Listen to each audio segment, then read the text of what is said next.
Hey everyone, what's going on? Thanks for tuning in to Relevant Jukebox, and today we're going to talk about the latest album from St. Vincent, Daddy's Home. So this is the 6th full-length album from the singer-songwriter and multi-instrumentalist Annie Clark, and this new album over here comes as a pretty big change of pace for Annie as she morphs her sound into this 70s-inspired psychedelic fever dream that I just find extremely intoxicating, to the point where I feel like this actually might be my favorite St. Vincent record to date. When I'm listening to this, it's kind of hard to tell what time period that it's coming from. It has a lot of those 70s singer-songwriter influences with that psychedelic touch to it, but there's modern production techniques and just some interesting quirks to it, and it kind of reminds me of the feeling I got when I watched the Twin Peaks return, but this time instead of old characters in modern times, it feels like there's modern characters in old times.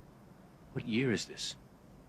The themes of the album are centered around the release of her father from prison in 2019, hence the title Daddy's Home, and she paints this landscape in the lyrics like this album takes place in a noir film, like that subtle nod that she gives to Cassavetes' A Woman Under the Influence and A Laughing Man that I thought was a really nice touch, because, oh man, I just can't get enough of the atmosphere that this record puts out. I feel like I'm sitting on some moonlit porch drinking brandy and wine, sharing a cigar. The beginning of the record kicks off with these rumbling pianos, almost like I'm in some old school saloon, but that quickly changes with all those vibrant synthesizers and the driving beat that really make you feel like you're in a St. Vincent track. I feel like the opening cut sticks out from the rest of the bunch as feeling like something that might have come off of some of her previous work. The mood changes quite drastically though as you get to the second track and the album really starts to settle into itself. She chose to incorporate sitars into the mix, which I thought was kind of interesting, and they do show up a good amount on this album and just continue to add to that mystery of like, where is this thing coming from? There's a huge standout moment on this record with the track Live in a Dream that is just an absolute treat. The instrumentation on this track is just so warm. It's like she's spreading honey all over you, and it's just probably the most captivating spot on the record for me. I love how she draws you in right in the beginning with a very casual mood, and everything kind of builds into this crescendo of guitars and pianos. It's just one of many spots on the record that I'm just kind of like, Also, At the Holiday Party was another track that I wanted to mention as being a big favorite of mine. Her vocal performance on this track is very similar to Fiona Apple's of Valentine though, except this track isn't some downtrodden lovesick ballad that makes you want to cry. Instead, the whole song comes off actually extremely euphoric, like you're at a cookout with all your closest friends and relatives, and it's just like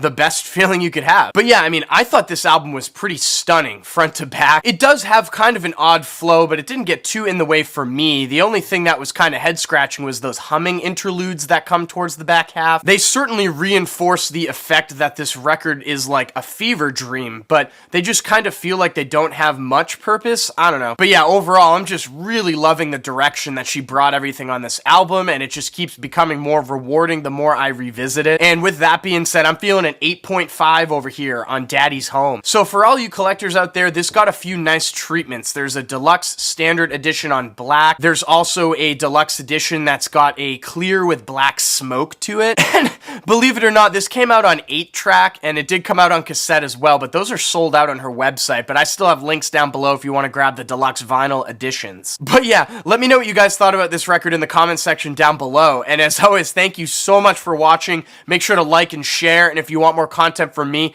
hit that subscribe button. Peace.